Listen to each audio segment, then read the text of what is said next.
Hey Kara, it's Ajax and Hannah. I just had a question for your doggy series about how to introduce new dogs to your current dog. We just signed up to foster and we had our first foster, and Ajax was not pleased for the first few days. So just wondering what we can do to make that transition a little bit easier, especially in the beginning. All right, thanks. Bye. Hi, Hannah and Ajax. It's great to see you.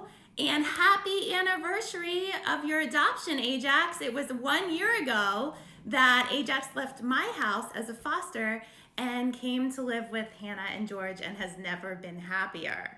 So I just want to let you know that there is nothing wrong with Ajax. It's completely normal for him to react a little crazy when a new dog comes into his house. And if you think about it, if a stranger showed up and just walked right in and started climbing all over your stuff and making noise and getting all up in your face, you'd probably be a little annoyed too. But if you get to know the stranger and realize they're not a threat and they're actually your friend, you're going to be okay with them living in your house. So it's the same concept with dogs. They just need a slow introduction to be successful. I learned this the hard way. The first foster I ever brought home for Atlas, I thought she was going to be fine with because she got along great with other dogs at school and in the dog park. And then when we brought a new dog into our home, there was almost a murder. So I put some new procedures in place. Every time I bring home a foster, we follow these same procedures, and we've had success ever since. And it's for this reason Ajax is still alive. So I want to show you what I do, and hopefully you can implement something like this in your home, whether you're bringing home a foster or a new puppy to keep, and you will have success, and the dogs will live happily ever after, or until the foster finds its new home. Okay, so this is my setup here, and as you can see, Atlas is checking it out. She's like, oh boy. I wish I had a foster home with me right now to really demonstrate how this works, but the fosters are hard to come by because they're all being adopted right now, which is great. So instead, I will just demonstrate with a sheep over here from my niece. So that's our foster dog.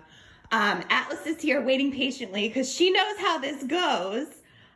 She knows there's something behind there, and she knows she's supposed to behave.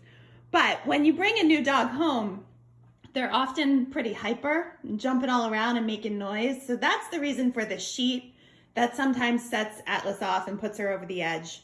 So I let her sit there and just kind of check the situation out for a while. I give her some treats. Here you go, Atlas, good girl. Until she settles down and the foster settles down. Then after a while, and this is over several hours, I'll take the sheet away and let her sniff the foster nose to nose, but still have this barrier there. Give them both some treats. Good girl, Atlas. Good girl. This is very easy. And then usually after 24 hours, I'll leave this gate up for 24 hours, but after 24 hours, if they're both calm and able to sniff each other nose to nose without any reaction, I will let them have a very brief supervised interaction where I'll open the gate. So those are my tips. I hope that was helpful. The most important thing to keep in mind is that the dogs, any new dog coming into your home, should be kept separate from your resident pet for at least 24 hours to let them both decompress. It is stressful for both parties and for you. So keep them separate, follow some slow introduction steps, and you should have success introducing a new foster or a new puppy into your home. Good luck.